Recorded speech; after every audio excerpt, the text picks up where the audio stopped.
99%. That's how much of America's imported natural gas comes from Canada.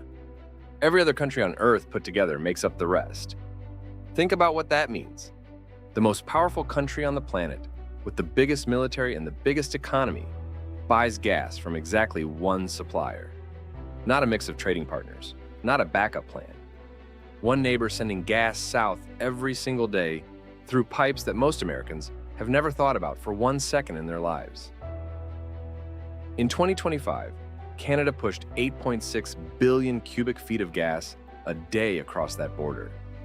That was up from the year before, and the value of it jumped 52% as prices climbed. Everything arriving by ship from the rest of the world? Less than a tenth of 1 billion cubic feet a day. That's not a second source. That's a rounding error. And look where it lands. Canadian gas crosses at the western and central stretches of the border and feeds straight into the American West and Midwest. The whole northern half of that country is plumbed into Canadian supply. It isn't a nice to have sitting off on the edge of their system. It's wired into the middle of it. Now go find where it comes from, because this is the part nobody down south talks about. It comes out of northeastern British Columbia and western Alberta from a formation called the Montney. The Montney is one of the richest gas basins in North America, and it sits entirely on Canadian ground. Not shared, not straddling a border, ours. But gas coming out of the ground isn't ready to burn. It comes up mixed with water and liquids that have to be stripped out first. So Canada built an entire hidden industry to handle it. Gathering pipelines reach out across the bush and collect gas from hundreds of separate wells. Processing plants clean it up. Then big transmission lines carry it out to whoever's buying. None of it is glamorous and none of it can be skipped. A gas well with no pipe attached is just a hole in the ground. One of the main operators up there is North River Midstream. Its pipes and plants pull gas out of the Montney, treat it, and feed it into the big lines that serve customers across Canada and the United States.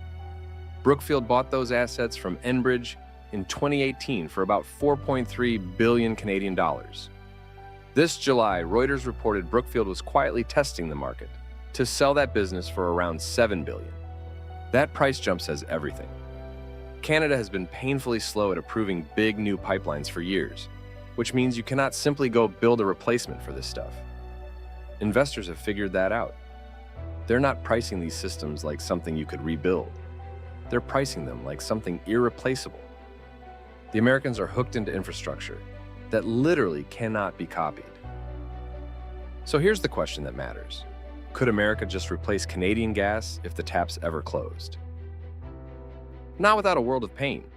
Yes, America produces a lot of gas. That's not the problem.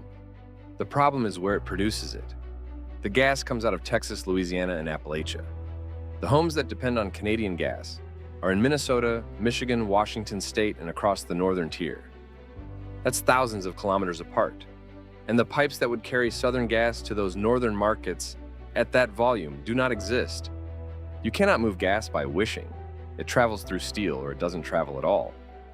Building those pipes means years of permits, lawsuits, protests, and billions of dollars in a country where major pipeline projects routinely die before they're finished. America has watched project after project get canceled on its own soil. That's the reality Washington would be facing. Meanwhile, what happens in the winter? Minnesota in January hits 40 below. Furnaces run flat out day and night. The grid strains, and the gas keeping all of that going arrives on schedule from Alberta and BC. Take it away and nobody's talking about a slow adjustment. You're talking about a supply crunch in the coldest states in America, and heating bills that go straight through the roof for millions of families. And gas doesn't just heat those homes. It runs power plants. So a squeeze on supply doesn't only mean a cold house. It means an expensive one with a strained grid behind it, in the exact weeks of the year when nobody can afford either. That's the corner they've built themselves into. And they built it over decades without ever really thinking about who was on the other end of the pipe. Washington already knows this, and they've admitted it without saying a word. In March 2025, Canadian energy exports got hit with a 10% tariff. Then the later rounds of tariffs specifically carved energy back out. That wasn't kindness. That was arithmetic. You do not tax the fuel that heats your own voters in the middle of winter. They blinked because on this one they had to. The timing of all this is brutal for them, because American demand for gas is about to explode. The reason is data centers. Those giant buildings full of computers running artificial intelligence swallow staggering amounts of electricity, and they need it 24 hours a day in any weather. Solar stops at night. Wind stops when the air is still. Gas plants just run. That's why gas keeps winning. TC Energy, the biggest gas pipeline operator in North America, keeps having to raise its own forecast because the demand keeps outrunning it. In late 2024, they expected North American gas demand to grow 40 billion cubic feet a day by 2035. By February this year, they moved it to 46. On July 30th, they raised it again to 51. They also lifted their outlook for gas burned, just to make electricity from 54 up to 60 billion cubic feet a day by 2035. That demand is already showing up. When TC offered extra shipping capacity around Edmonton this past March, the entire lot was snapped up on the spot. Another offering for space on its Alberta network for the early 2030s drew record interest from data center developers. People are fighting over pipe space that hasn't even been built yet. So, America needs more gas than ever from a supplier it can't replace at exactly the moment Canada stops needing them so badly. Because that's the other half of this story, and it's the half that should make every Canadian sit up. For decades, Canadian gas had exactly one place to go: south. Every pipe pointed the same direction, and when you've only got one buyer, that buyer names the price.